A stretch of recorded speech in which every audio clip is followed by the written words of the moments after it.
Good morning everyone. मैं Dilip Khandelwal online class में आप सभी का स्वागत करता हूं। अपन BSc semester first mechanics and oscillation में चैप्टर नंबर 3 की बात कर रहे थे, जिसमें अपन ने एक टॉपिक पढ़ा था कोरियोलिस बल।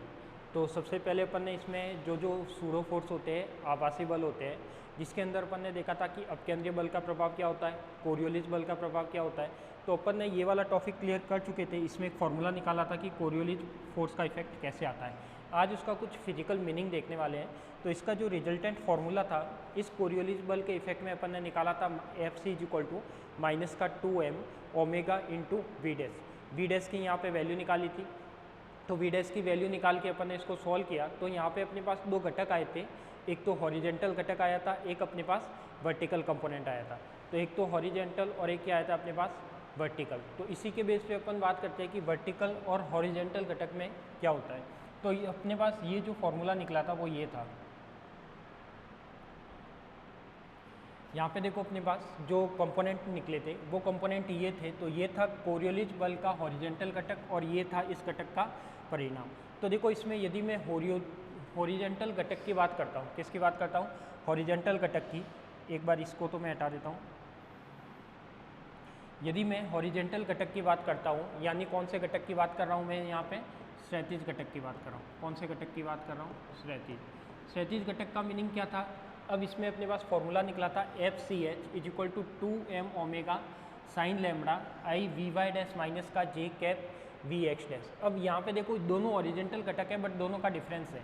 ये कब का हॉरिजेंटल घटक है, जब पार्टिकल कौन से हेमिस्फीयर में था, उत्तरी गोलार्ध में था। कौन सा था, नॉर्थ हेमिस्फीयर में था।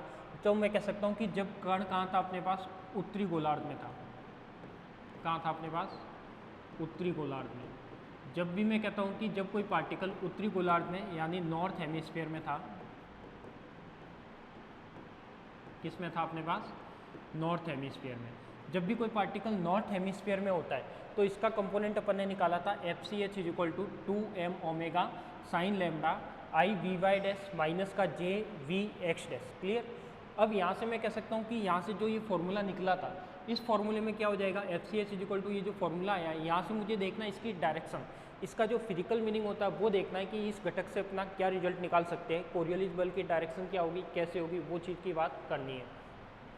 तो मैं लिख सकता हूँ कि जब ये कण उत्तरी गोलार्ध में होता है तब तो अपने पास ये वाला फॉर्मूला बनता है FCH is equal to 2m omega sine lambda I V Y dash minus का J cap V X dash. यदि मैं इसका मैग्नीट्यूड लिखूँ, यानी इसका मैं क्या लिखता हूँ, FCH का यदि मैं मोड लिखूँ तो ये वाली टर्म बन जाती है क्या, 4m² ओमेगा स्क्वायर, साथ में हो जाएगा अपने पास साइन स्क्वायर लैम्बडा, और यहाँ पे जो वैल्यू हो जाएगी वो हो जाएगी वी वाई डैश का स्क्वायर प्लस का वी एक्स डैश का स्क्वायर। ये ब्रैकेट में आ जाएगा और ये पूरा क्या आ जाएगा इसमें, स्क्वायर रूट। तो इसका जो फॉर्मूला निकलेगा FCH इज इक्वल टू हो जाएगा, वो हो जाएगा 2m ओमेगा साइन लैम्बडा, और यहाँ पे हो जाएगा क्या, वी वाई डैश प्लस का हो जाएगा वी एक्स डैश। ये वाले क्लियर। तो ये इसका क्या कहलाएगा, मैग्नीट्यूड कहलाएगा, किसका, कोरियोलिस बल का। कोरियोलिस बल का मैग्नीट्यूड जब पार्टिकल नॉर्थ हेमिस्फीयर में हो या उत्तरी गोलार्ध में हो। उत्तरी गोलार्ध का मतलब क्या था, तो अपन ने यहाँ पे एक डायग्राम बनाया था, उसके बेस में मैं बताऊंगा कि उत्तरी गोलार्ध में कहाँ पे था।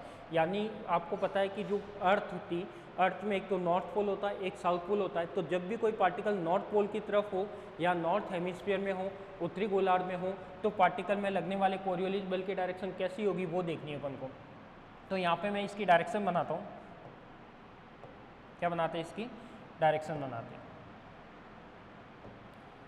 देखो यदि इसके डायरेक्शन की बात करें, इसी में मैं डायरेक्शन बना लेता हूँ। जैसे मैंने कह दिया कि ये क्या है, मैंने कोई एक स्फीयर बना दिया। इस स्फीयर में अपने पास 4 डायरेक्शन थी। कौन कौन सी, ये डायरेक्शन थी अपने पास कौन कौन सी, तो ये 4 डायरेक्शन थी। तो 4 डायरेक्शन बना देता हूँ इसके अंदर। 2 तो ये थी अपने पास, जिसमें एक नॉर्थ थी और एक क्या थी, साउथ थी। और जो दूसरी डायरेक्शन थी वो ये थी। तो यहाँ पे क्या थी अपने पास, एक नॉर्थ हो जाएगी, एक साउथ थी। यानी ये तो क्या थी अपने पास नॉर्थ, ये तो क्या हो जाएगी अपने पास नॉर्थ। तो मैं लिख सकता हूँ कि ये तो नॉर्थ पोल का है, ये साउथ पोल का है, ये क्या हो जाएगा अपने पास पूरब यानी ईस्ट और वेस्ट, पश्चिम यानी वेस्ट। तो ये वाली डायरेक्शन थी। अब देखो इसमें मैं यदि सेंटर पॉइंट के अकॉर्डिंग कंपोनेंट देखता हूँ तो ये वाला आपका आई कंपोनेंट है। ये वाला जो कंपोनेंट है वो कौन सा है, आई कैप है।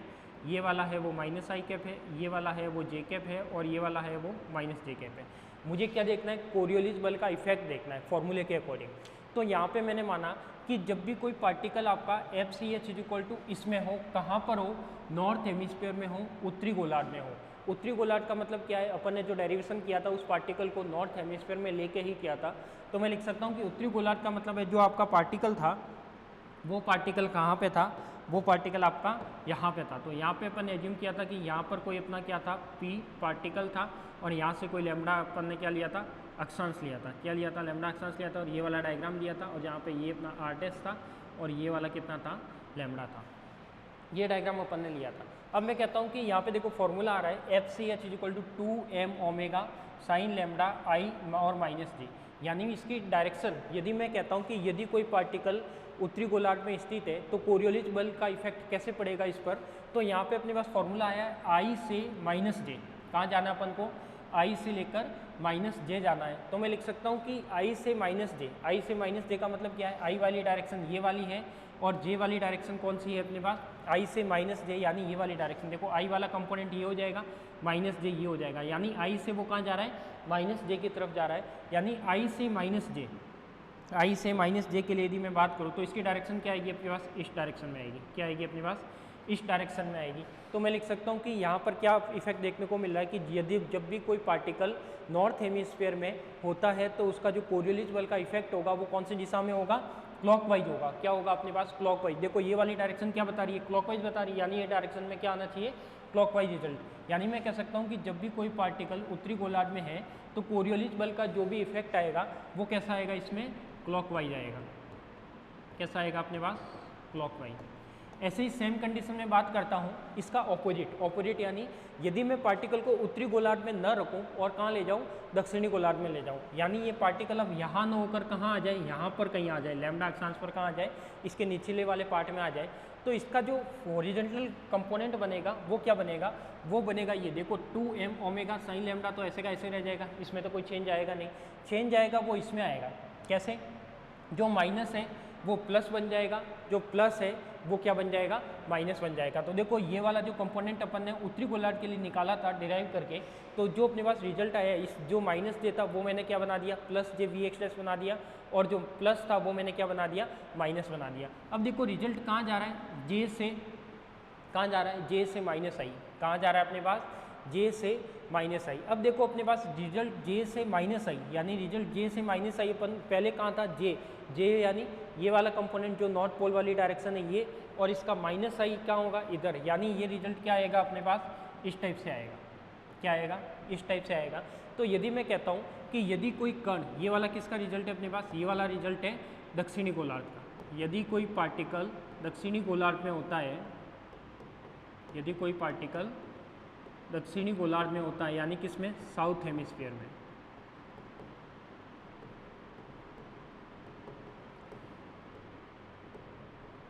साउथ हेमिस्फीयर में होता है, तो इसकी जो डायरेक्शन रहेगी वो क्या रहेगी अपने पास, एंटी क्लॉकवाइज रहेगी। क्या रहेगी अपने पास, एंटी क्लॉकवाइज। तो यहाँ से मेरे पास दो रिजल्ट निकले, क्या कि यदि कोई कण उत्तरी गोलार्ध में है तो उसमें जो कोरियोलिस बल की डायरेक्शन होगी वो क्या होगी, क्लॉकवाइज होगी, और यदि कोई दक्षिणी गोलार्ध में है तो कोरियोलिस बल की डायरेक्शन क्या होगी, एंटी क्लॉकवाइज होगी। तो यहाँ से मेरे पास जो डायरेक्शन दिख रही थी वो दोनों डायरेक्शन कैसे निकाली है, मैंने इन फॉर्मूला के बेस पे निकाली है। एक फॉर्मूला डिराइव किया था उसका क्षैतिज घटक, और जो दूसरा घटक है वो मैंने इसका प्लस से माइनस बना के लिख दिया। तो मुझे डायरेक्शन यहाँ से पता लग गई कि कोरियोलिस बल का जो इफेक्ट है वो किसी पार्टिकल पर अर्थ के घूमने के साथ कैसे उस पर इफेक्ट डालेगा। तो अब मैंने देख लिया कि एक में क्लॉकवाइज आ रहा है और एक में क्या आ रहा है, एंटी क्लॉकवाइज। तो ये वाला जो मैंने इस घटक का परिणाम लिखा है, इसका जो रिजल्टेंट लिखा है वो रिजल्टेंट किसका है अपने पास, इस वाले का है, F C H equal to 2m omega sine lambda I V Y dash. इसका मैंने मैग्नीट्यूड निकाल के लिखा है।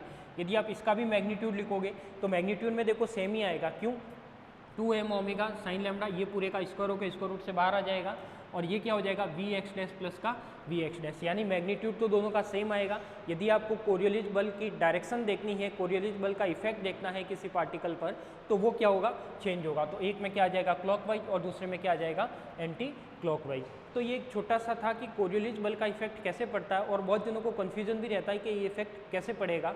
तो क्योंकि कोरियोलिस बल होता है वो एक इमेजिनरी फोर्स होता है। क्या होता है अपने पास? इमेजिनरी फोर्स होता है जो केवल फील किया जा सकता है, रियल में वर्कआउट नहीं करता, बट इसका इफेक्ट देखने को मिलता है।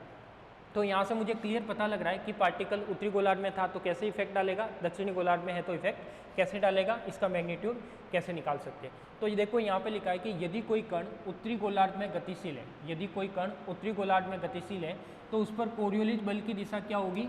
दक्षिणावर्त होगी। If a particle is moving in the north hemisphere then the direction of Coriolis force on the clockwise. यानी मैंने बताया अभी कि यदि कोई पार्टिकल आपका यहाँ पे रखा हुआ है तो इसके अकॉर्डिंग जो डायरेक्शन आई, किस फॉर्मूले के अकॉर्डिंग? फर्स्ट वाले फॉर्मूले के अकॉर्डिंग, इसके अकॉर्डिंग। तो इसके अकॉर्डिंग जो डायरेक्शन आई आई से माइनस जे, तो आई से क्या हो जाएगा? माइनस जे, यानी ये क्या हो रहा है? क्लॉकवाइज हो रहा है। क्या हो रहा है? क्लॉकवाइज। तो यहाँ पे मैं लिख सकता हूँ कि इसमें जो पार्टिकल की डायरेक्शन थी वो क्या थी? यहाँ पे ये आपका कोई नॉर्थ हेमिस्फीयर पर था, ये नॉर्थ था, ये साउथ था, ये ईस्ट था। तो यहाँ से मैं लिख सकता हूँ कि पार्टिकल को मैंने कहाँ रखा हुआ है? यहाँ पर रखा हुआ है। तो डायरेक्शन आपकी क्या आएगी? ये वाली आएगी। यानी ये डायरेक्शन क्या है अपने पास? क्लॉकवाइज है। क्या है अपने पास? कि इसमें कोरियोलिस बल की डायरेक्शन होगी क्लॉकवाइज होगी। कब? जब पार्टिकल उत्तरी गोलार्ध में था।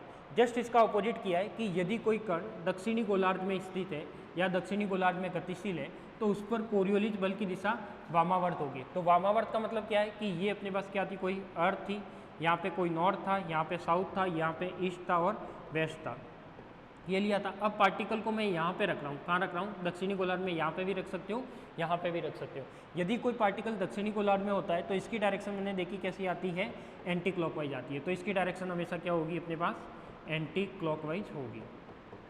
क्लियर? तो यहाँ पे देखा था कि जो कोरियोलिस फोर्स होता है वो क्या होता है? यदि पार्टिकल को ऊपर रखने पर कोरियोलिस फोर्स की डायरेक्शन क्लॉकवाइज होती है और नीचे रखने पर, दक्षिणी गोलार्ध में रखने पर उसकी डायरेक्शन एंटी क्लॉकवाइज होती है। तो ये तो क्लियर हो गया कि आपका कोरियोलिस इफेक्ट कैसे वर्कआउट करता है, और मैथमेटिकल डेरिवेशन के टर्म से अपन ने डायरेक्शन को डिफाइन किया कि ये क्लॉकवाइज वर्क करेगा या एंटी क्लॉकवाइज वर्क करेगा। अब बात करते हैं अपन आगे की। अब देखो आपके सामने कुछ डायग्राम दिख रहे होंगे। तो सबसे पहले तो अपन इस डायग्राम में कुछ एग्जाम्पल है, और ये एग्जाम्पल क्या कहते हैं कि कोरियोलिस बल है वो एक कन्फ्यूजन वाला टॉपिक है। क्यों? क्योंकि इसमें इमेजिनरी फोर्स की बात होती है और इमेजिनरी मैथमेटिकल टर्म की बात होती है।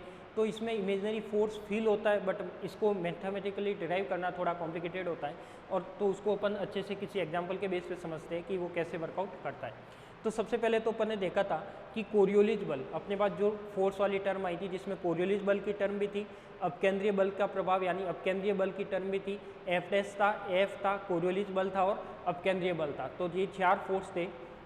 तो यहाँ पे अपन ने देखा था कि कोरियोलिस फोर्स था, पहले अपन ने अपकेंद्रीय बल का प्रभाव देखा था, तो उसका इफेक्ट कैसे पड़ता है वो मैंने बता दिया था। फिर अपन देख रहे थे कोरियोलिस बल। तो देखो यहाँ पे अपने पास ये अर्थ है और यहाँ पे क्या कह रहे हैं? Coriolis force and Coriolis effect. तो इसका कोरियोलिस फोर्स एंड कोरियोलिस पर इफेक्ट कैसे पड़ता है, ये डायग्राम देखो, डायग्राम नंबर फर्स्ट। यदि मैं कहता हूँ कि यहाँ पे कोई पार्टिकल था, क्या था अपने पास? यहाँ पे कोई पार्टिकल था, तो ये अपने पास एक अर्थ बनी हुई है, ये अपने पास क्या बनी हुई है? अर्थ बनी हुई है। और इसमें ये कहती है अर्थ कि अर्थ होती है वो भी क्या है अपने पास? गतिशील है। और यदि जो कोरियोलिस बल कब लगेगा? जब पार्टिकल भी क्या होगा? उसमें रोटेट कर रहा होगा, यानी पार्टिकल भी गतिशील है और साथ में अर्थ भी रोटेट कर रही है, तो उस पर कोरियोलिस फोर्स फील होगा। यदि पार्टिकल रेस्ट में है और केवल अर्थ घूम रहा है तो मैं कह सकता हूँ कि वहाँ पर सेंट्रीफ्यूगल फोर्स, अपकेंद्रीय बल का प्रभाव मिलेगा। तो मैं लिख सकता हूँ कि यहाँ पे Coriolis force and Coriolis effect था। तो यहाँ पे अपन ने देखा कि Coriolis force and Coriolis effect में यदि कोई पार्टिकल यहाँ पे होता है, क्या होता है? यहाँ पे होता है, तो उसकी डायरेक्शन क्या रहती है? हमेशा क्लॉकवाइज रहती है। क्या रहती है? क्लॉकवाइज। और यदि कोई पार्टिकल नीचे होता है तो उसकी डायरेक्शन क्या रहती है? एंटी क्लॉकवाइज रहती है। क्लियर? ये अभी अपन ने देखा है। क्या देखा अपन ने? कि यदि कोई पार्टिकल उत्तरी गोलार्ध में था तो यदि कोई पार्टिकल यहाँ पे होता है तो इसकी कोरियोलिस फोर्स की डायरेक्शन क्या रहती है? क्लॉकवाइज रहती है। अभी देखा, यदि कोई पार्टिकल यहाँ पे था तो इसकी डायरेक्शन क्या रहती है? एंटी क्लॉकवाइज रहती है। क्या रहती है अपने पास? एंटी क्लॉकवाइज रहती है। क्लियर? अब यहाँ पे अपन देखते हैं कि देखो यहाँ पे डायग्राम में दिख रहा होगा, ये आपको कुछ एरो दिख रहे होंगे। इस एरो में क्या दिख रहा है? यदि कोई पार्टिकल यहाँ पे है तो ये पार्टिकल का जो कोरियोलिस फोर्स का इफेक्ट आएगा वो कहाँ मिलेगा? जो ये ब्लू एरो बता रहा है। क्या बता रहा है? जो ये ब्लू एरो बता रहा है या रेड एरो बता रहा है, जो मैं रेड कलर बना देता हूँ, ये रेड एरो बता रहा है, ये क्या बता रहा है, कोरियोलिस का इफेक्ट बता रहा है। यदि कोई पार्टिकल यहाँ पे है तो उसका कोरियोलिस का इफेक्ट उसे यहाँ पर लाने की ट्राई करेगा। यानी मुझे पता है कि ये क्या होता है, क्लॉकवाइज क्या होती है कोरियोलिस फोर्स की डायरेक्शन। यदि कोई पार्टिकल यहाँ पर था तो वो यहाँ से कहाँ आ गया अपने पास, यहाँ पे आ गया, यानी ये क्या बताएगा, कोरियोलिस फोर्स का इफेक्ट बताएगा। यदि कोई पार्टिकल यहाँ पे था तो मुझे पता है कि वो पार्टिकल दक्षिणी गोलार्ध में है, साउथर्न हेमिस्फीयर में है, और यदि वो साउथ हेमिस्फीयर में है तो इस कोरियोलिस फोर्स की डायरेक्शन क्या हो जाएगी, एंटी क्लॉकवाइज हो जाएगी। तो अपन जानते हैं कि इसकी डायरेक्शन क्या होती है, एंटी क्लॉकवाइज, यानी ये यहाँ से कहाँ गया, यहाँ पे चला गया।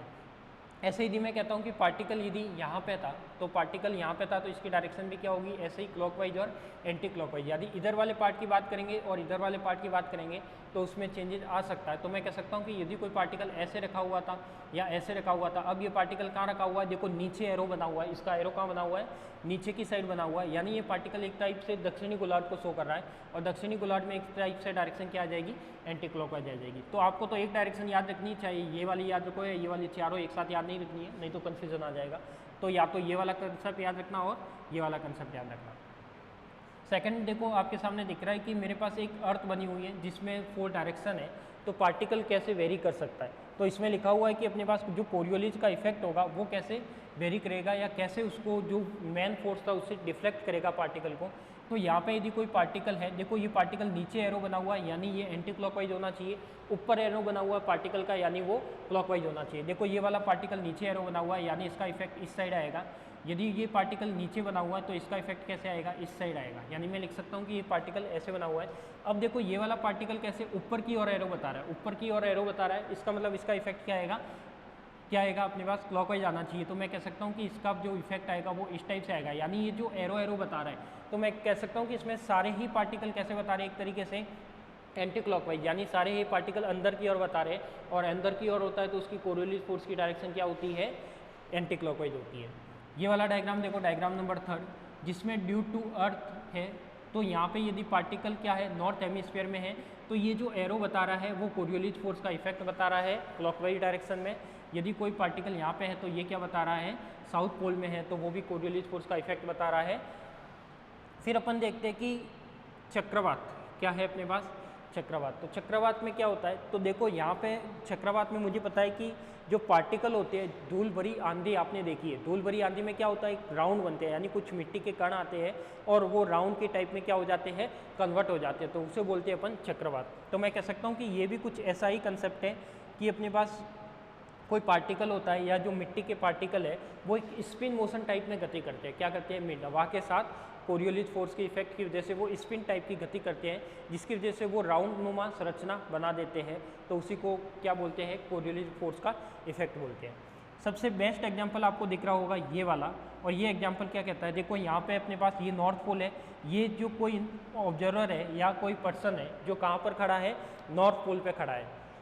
अब अपने पास ये जो अर्थ है वो रोटेट कर रही है, अर्थ है वो क्या कर रही है, रोटेट कर रही है। तो मैं लिख सकता हूँ कि यहाँ पे इसका जो रियल पथ था, यदि ये अर्थ ऐसे घूमती है और ये पर्सन यदि इसके ऊपर चल के जाता है, तो ये जो पर्सन है इसका जो रियल पथ होना चाहिए, जो एक्चुअल पथ होना चाहिए वो किधर होना चाहिए, ये एक्चुअल पथ अपना इधर होना चाहिए था, ये वाला पथ है वो इधर होना चाहिए था, बट इसका जो कोरियोलिस फोर्स से कुछ इफेक्ट आया और ये पथ इधर न होकर क्या हो गया अपने पास, इधर हो गया। तो मैं लिख सकता हूँ, देखो ये पार्टिकल वैसे लिखा हुआ है अपने पास कि ये वाला जो पर्सन है इसका जो एक्चुअल पथ है वो तो ये वाला होना चाहिए था, और एक्सपेक्टेड पथ है वो क्या है, ये वाला है। तो मैं लिख सकता हूँ कि ये इफेक्ट कहाँ आया, अब इसको आना तो यहाँ था बट वो कहाँ पहुँचा, उसके उस साइड में पहुँचा, यानी सरफेस पर पहुँचा। क्यों, मुझे पता है कि एक तरीके से ये क्या है, कोई पार्टिकल है, ये क्या है अपने पास, पर्सन मानो या पार्टिकल मानो या कोई ऑब्जर्वर मानो, तो मैंने कह दिया कि ये जो पार्टिकल है कहाँ पर रखा है, नॉर्थ हेमिस्फीयर में रखा है। कहाँ रखा हुआ है, नॉर्थ हेमिस्फीयर में, यानी उत्तरी गोलार्ध में है। और जब भी मुझे पता है कि कोई पार्टिकल या ऑब्जर्वर उत्तरी गोलार्ध में है तो उसका इफेक्ट कहाँ आएगा, क्लॉकवाइज आएगा, क्लॉकवाइज आएगा, यानी इसकी डायरेक्शन क्या आएगी, ये ऐसे न जाकर क्या जाएगा, क्लॉकवाइज डायरेक्शन में जाएगा। तो इसका जो एक्सपेक्टेड पथ है वो कहाँ मिलेगा, उसे यहाँ पर मिलेगा। तो एक्चुअल पथ तो इसका ये होना चाहिए था, बट ये यहाँ ना होकर कोरियोलिस फोर्स की वजह से क्या हो गया, ये यहाँ पर हो गया। तो कोरियोलिस फोर्स का ऐसा इफेक्ट आता है कि वो एक्चुअल पथ को भी क्या कर सकता है, चेंज कर सकता है। क्लियर।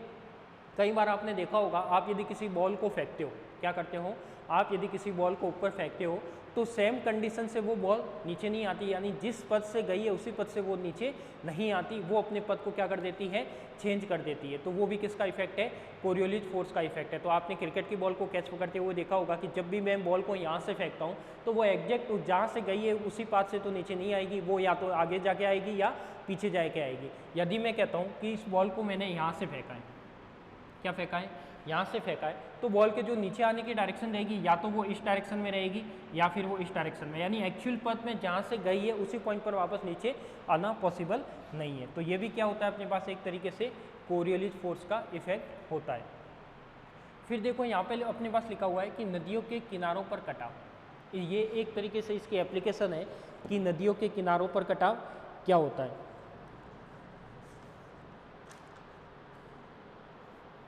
तो अपन बात करते हैं किसकी, इसके एग्जाम्पल की। तो मैं लिख सकता हूँ कि यहाँ पे देखो, यहाँ पे क्या माना है कि नदियों के किनारों पर कटाव, इरोशन ऑन रिवर्स बैंक्स, यानी अपने पास जो पानी की नदियाँ होती है उस पर कोरियोलिस फोर्स का इफेक्ट कैसे पड़ता है। तो यहाँ पे अपन ने लिखा हुआ है, माना कि उत्तरी गोलार्ध में एक नदी में पानी पश्चिम से पूरब की ओर बह रहा है, पश्चिम से पूरब की ओर बह रहा है, यानी मैं कह सकता हूँ कि उसकी जो डायरेक्शन है वो क्या है, V dash is equal to, यानी अपन का जो वी डैश दे रखा है वो दे रखा है आई वी डैश और एक्स, ये एक्स इसके नीचे है, ठीक है। वेग से बह रहा है तो नदी के पानी पर लगे कोरियोलिस बल का हॉरिजेंटल घटक क्या होगा। तो यहाँ पे लिखा है, suppose water in a river in the northern hemisphere is flowing from west to east with a velocity V dash is equal to I cap V X dash, horizontal component of Coriolis force on river. तो मैं लिख सकता हूँ कि इसका जो Coriolis force का जो घटक होगा वो क्या होगा अपने पास, ये हो जाएगा अपने पास F C H is equal to minus का क्या हो जाएगा, जे डैश हो जाएगा, और साथ में हो जाएगा 2m वी एक्स डैश, तो 2m वी एक्स डैश, और साथ में क्या हो जाएगा अपने पास साइन लैम्डा, साथ में क्या हो जाएगा अपने पास साइन लैम्डा। तो मैं लिख सकता हूँ कि जो ये वाला बताएगा वो क्या बताएगा, इसका घटक बताएगा, कौन सा, हॉरिजेंटल का। और ये निकला कहाँ से, तो मुझे पता है कि इसकी जो वैल्यू थी क्या थी अपने पास, उसकी जो वैल्यू थी वो क्या आती है कि हॉरिजेंटल घटक है, हॉरिजेंटल घटक यानी अपने पास वाई एक्सिस वाला, और वर्टिकल यानी अपने पास कह सकता हूँ हॉरिजेंटल यानी कौन सा है, क्षैतिज घटक है, कौन सा है अपने पास, क्षैतिज घटक। तो मैं लिख सकता हूँ कि यदि नदियों की बात करें तो यदि इसमें पश्चिम से पूरब की ओर, यदि मैं ये वाला ईस्ट लेता हूँ, ये वाला वेस्ट लेता हूँ, और पानी की दिशा कुछ इस डायरेक्शन में है, पानी की दिशा क्या है, कुछ इस डायरेक्शन में है, और यानी मैं कह सकता हूँ कि या तो मैं डायरेक्शन चेंज कर देता हूँ, इसमें ऑपोजिट कर देता हूँ, ये वाली तो ले लेता हूँ मैं वेस्ट और ये वाली ले लेता हूँ ईस्ट, ताकि अपने पास वेलोसिटी क्या दे रखी है, आई का दे रखा है। तो ये तो मैं ले लेता हूँ वेस्ट और ये ले लेता हूँ ईस्ट। पानी कुछ ऐसे जा रहा है, कैसे जा रहा है, पानी कुछ ऐसे जा रहा है, तो पानी की जो वेलोसिटी की डायरेक्शन है वो वी डैश इक्वल टू दे रखा है आई कैप, और साथ में दे रखा है वी एक्स डैश, ठीक है। तो मैं लिख सकता हूँ कि यदि पानी वेस्ट से ईस्ट में जा रहा है, कहाँ जा रहा है, वेस्ट से ईस्ट में जा रहा है, तो मैं कह सकता हूँ कि वेस्ट से ईस्ट में जाने का मतलब क्या है कि वेग से बह रहा है, तो नदी में पानी पर लग रहा है कोरियोलिस बल का हॉरिजेंटल घटक कितना होगा। तो मैं लिख सकता हूँ कि इसका जो भी हॉरिजेंटल घटक होगा, यदि पानी आई में बह रहा है तो इसका जो हॉरिजेंटल घटक होगा वो क्या होगा, जे में होगा। तो मैं लिख सकता हूँ कि माइनस का जे, तो अपन ने देखो हॉरिजेंटल घटक के लिए जो भी टर्म निकाली थी वो यहाँ पे थी ये वाली, F C H is equal to I V Y dash minus का जे वी एक्स डैश। तो इसका जो हॉरिजेंटल घटक आएगा, यदि पानी आई डायरेक्शन में बह रहा है तो इसका जो हॉरिजेंटल घटक आएगा वो ये वाला मिलेगा। तो मैं लिख सकता हूँ कि यहाँ पे हॉरिजेंटल घटक क्या हो जाएगा अपने पास, ये वाला, तो ये हो जाएगा माइनस का J cap 2m V X sine lambda, और ये इसका क्या कहलाएगा, क्षैतिज घटक।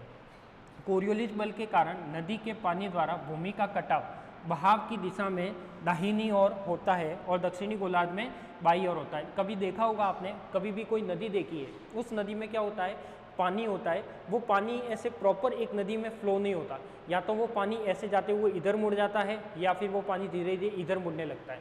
तो वो क्या है, कोरियोलिस फोर्स का इफेक्ट है। पानी कभी भी एक स्ट्रेट लाइन में नहीं चल सकता। तो मैं कह सकता हूँ कि कोरियोलिस बल की वजह से या तो पानी की डायरेक्शन कुछ इधर मुड़ जाएगी या फिर कुछ इधर मुड़ जाएगी। तो यहाँ पे किसकी वजह से मुड़ती है, तो ये लिखा है कि एक या तो मैं अर्थ का बेस मान लूँ या मैं कह दूँ कोरियोलिस फोर्स के इफेक्ट की वजह से। तो मैं लिख सकता हूँ कि कोरियोलिस बल के कारण नदी के पानी द्वारा भूमि का कटाव बहाव की दिशा में दाहिनी ओर होता है। कहाँ होता है, राइट साइड में होता है। यदि मैं कहता हूँ कि नदी ऐसे जा रही है, इस डायरेक्शन में जा रही है, तो राइट साइड में आने का मतलब है इसका जो पाथ है वो ऐसे हो जाएगा कोरियोलिस फोर्स की, यानी वो ऐसे जा रहा था अब वो ऐसे न जाकर इस टाइप में कन्वर्ट हो जाएगा। तो मैं लिख सकता हूँ कि ये डायरेक्शन ऐसे थी और क्या हो जाएगी, ऐसे हो जाएगी। तो इस तरीके से हो सकती है। और दक्षिणी गोलार्ध में क्या हो जाती है, बाई ओर हो जाती है। तो जब भी कोई कोरियोलिस बल के कारण नदी के पानी द्वारा भूमि का कटाव बहाव की दिशा में होता है तो दाहिनी ओर और दक्षिणी गोलार्ध में बाई ओर होता है। तो जो उत्तरी गोलार्ध का है उसका रिजल्ट ऑपोजिट होगा। यदि ये दक्षिणी गोलार्ध की बात करेगा तो ये क्या हो जाएगी, रिवर उस साइड चली जाएगी। क्लियर। तो due to Coriolis force land erosion by river water occurs on the right side of the flow, direction erosion occurs on the left side in the southern hemisphere. यानी north hemisphere में होता है तो particle की direction ऐसे हो जाती है, और यदि नॉर्थ साउथ हेमिस्फीयर में होता है तो ये ऐसे हो जाती है। यदि नॉर्थ हेमिस्फीयर में कोई रिवर बह रही थी तो भूमि की कटाव या कोरियोलिस फोर्स की वजह से इसका इफेक्ट क्या आ जाएगा, नीचे की ओर आ जाएगा, नहीं तो वो कहाँ जाएगा, ऊपर की ओर चला जाएगा। ये था अपने पास कोरियोलिस फोर्स का इफेक्ट। ऐसे ही अपने पास दूसरा आता है चक्रवात। क्या आता है अपने पास, चक्रवात। अब ये चक्रवात का क्या मीनिंग है कि वायुमंडल में कभी भी हवाओं की चक्रण गति होती है। वायुमंडल में कभी कभी हवाओं की चक्रण गति होती है। जो मैं वो घूमने वाला एग्जांपल दे रहा था, जब पृथ्वी के किसी स्थान पर अत्यधिक गर्मी या किसी अन्य कारण से न्यून दाब उत्पन्न होता है। मुझे पता है कि जो अर्थ होती है उसके किसी पोजीशन पर कभी कभी न्यून दाब और हाई दाब ये होते रहते हैं मौसम के अकॉर्डिंग। तो कभी कभी न्यून दाब उत्पन्न होता है तो वायु अत्यधिक दाब के क्षेत्र से निम्न दाब के क्षेत्र की ओर अत्यधिक वेग से क्या करती है, गति करने लगती है। क्या करने लगती है, गति करने लगती है। यहाँ पर क्या है, करने लगती है। तो मैं लिख सकता हूँ कि जब भी वायु है वो क्या करेगी, हाई प्रेशर से लो प्रेशर, हाई प्रेशर से लो प्रेशर पर क्या करेगी। तो मैं लिख सकता हूँ वायु अत्यधिक दाब के क्षेत्र से निम्न दाब के क्षेत्र की ओर अत्यधिक वेग से गति करने लगती है। तो वायु के कणों में कोरियोलिस बल के कारण वायु के कण सर्पिलाकार रूप में मुड़ जाते हैं और वामावर्त चक्रवात का निर्माण करते हैं। लेकिन दक्षिणी गोलार्ध में उत्तरी गोलार्ध के विपरीत दिशा में चक्रवात का निर्माण होता है। तो ये तो मुझे पता है कि यदि कोई पार्टिकल उत्तरी गोलार्ध में होगा तो उसका रिजल्ट दक्षिणी गोलार्ध के ऑपोजिट होगा। तो यहाँ पे लिखा है कि अपन ने चक्रवात का निर्माण कैसे होता है। तो जैसे मैंने कह दिया कि ये कोई डायरेक्शन बना दी मैंने, ये ले लिया मैंने क्या, नॉर्थ साउथ, ये ले लिया मैंने वेस्ट और ईस्ट। चक्रवात का निर्माण कुछ इस तरीके से होगा। जैसे मैंने कह दिया ये तो था, तो इसमें ये कुछ आएगा, ये कुछ आएगा, ये हाई प्रेशर से लो प्रेशर की और इस टाइप से वो क्या करेगा, गति करेगा। तो मैं लिख सकता हूँ कि चक्रवात का निर्माण ऐसे होगा। तो मुझे पता है कि जो वायुमंडल होता है, एटमॉस्फेयर होता है, उसमें चक्रण गति होती है किसकी, मिट्टी के कणों की या हवा की। तो जब पृथ्वी के किसी स्थान पर अत्यधिक गर्मी से या किसी अन्य कारण भी हो सकता है, जरूरी नहीं है कि वहाँ पे गर्मी वाला सीजन हो, तो अपन देखते हैं कि जनरली जो आंधियाँ चलती है, जनरली आपने देखा होगा जो आंधियाँ चलती हैं जिसे अपन बवंडर बोलते हैं, हिंदी अपनी लोकल लैंग्वेज में क्या बोलते हैं, बवंडर, आंधी बोलते हैं। तो उसमें जो मिट्टी के कण हैं वो कैसे घूमते हुए बवंडर टाइप में आते हैं और किसी को ले जाते हैं। कई बार आपने सुना भी होगा, देखा भी होगा, रेगिस्तान में ये ज़्यादातर चलते रहते हैं। तो यहाँ पे ये वाला केस आता है कि जब भी कोई न्यून दाब उत्पन्न होता है तो वायु जो होती है, जो मिट्टी के कण होते हैं, वो कहाँ गति करते हैं, हाई प्रेशर से लो प्रेशर की ओर क्या होते हैं, गतिशील होते हैं। जब भी वो हाई प्रेशर से लो प्रेशर की ओर गतिशील होते हैं तो कोरियोलिस बल का इफेक्ट आएगा और वो पार्टिकल एक चक्रवात का निर्माण करेंगे। यानी वो क्या करेंगे, अपनी कोरियोलिस बल की वजह से मिट्टी के कण की डायरेक्शन है वो चेंज होती जाएगी और वो क्या करेगी, एक चक्रवात का रूप ले लेगी। तो कण कैसे मुड़ जाते हैं, सर्पिलाकार फॉर्म में मुड़ जाते हैं। तो sometimes there is a rotational movement of winds in the atmosphere when low pressure occurs at any place on the earth due to excessive heat or any other reason, the air starts moving with great speed from the high pressure area to low pressure area। Main important चीज़ ये है कि high pressure से लो pressure में जाएगा। Due to the Coriolis force in the air particles, the air particle start turning in a spiral form. यानी जो मिट्टी के पार्टिकल होते हैं वो कैसी गति का रूप ले लेते हैं, स्पाइरल फॉर्म, यानी सर्पिलाकार गति ले लेते हैं। And A counter clockwise cyclones is form, यानी क्लॉकवाइज साइक्लोन्स का फॉर्म बना लेता है। But in the southern hemisphere होता है तो cyclones from is the opposite direction of the north. तो मैं लिख सकता हूँ कि यहाँ पे ये चक्रवात का इस तरीके से क्या करता है, निर्माण करता है। ये सारे क्या है, कोरियोलिस बल के इफेक्ट है। तो फर्स्ट अपन ने देखा कोरियोलिस फोर्स की डायरेक्शन कैसे होती है। अब केंद्रीय बल का प्रभाव कैसे होता है, कोरियोलिस बल का प्रभाव कैसे पड़ता है, कोरियोलिस बल में पार्टिकल नॉर्थ हेमिस्फीयर में है तो प्रभाव कैसे होता है, साउथ हेमिस्फीयर में है तो पार्टिकल का प्रभाव कैसे होता है, चक्रवात कैसे होता है, नदियों में किनारों का कटाव कैसे होता है, नदियों की डायरेक्शन चेंज की हो जाती है। ये सारा का ही इफेक्ट किसका है, कोरियोलिस बल का है। तो आज की क्लास में तो अपन देखते हैं इतना ही। नेक्स्ट वाली क्लास में अपन पढ़ेंगे कि यदि मैं पार्टिकल को ऊपर फेंकता हूँ, यदि मैं किसी पार्टिकल को ऊपर फेंकता हूँ या ऊपर से मैं किसी पार्टिकल को नीचे फेंकता हूँ, तो बहुत ही इंटरेस्टिंग टॉपिक है। तो जो बॉल वाला एग्जांपल मैंने दिया कि जब भी मैं पार्टिकल को ऊपर फेंकता हूँ या बॉल को नीचे फेंकता हूँ, तो कोरियोलिस फोर्स की वजह से वो डायरेक्शन क्या कर देता है, अपनी चेंज कर देता है, हल्का सा उसमें डिस्प्लेसमेंट आ जाता है, या तो वो इधर डिस्प्लेस हो जाएगी या इधर डिस्प्लेस हो जाएगी। तो पार्टिकल जिस डायरेक्शन में फेंका गया उसी डायरेक्शन से वापस नीचे नहीं आएगा, वो अपना पथ को क्या करेगा, चेंज करके आएगा। तो यहाँ पे अपन ने यही लिखा है कि जब भी कोई पार्टिकल ऊपर फेंकेंगे या नीचे फेंकेंगे तो कोरियोलिस फोर्स का इफेक्ट कैसे आएगा, उसकी अपन बात करेंगे नेक्स्ट क्लास में। तो अभी तक तो इतना ही, मिलते हैं अपन नेक्स्ट क्लास में। Thank you.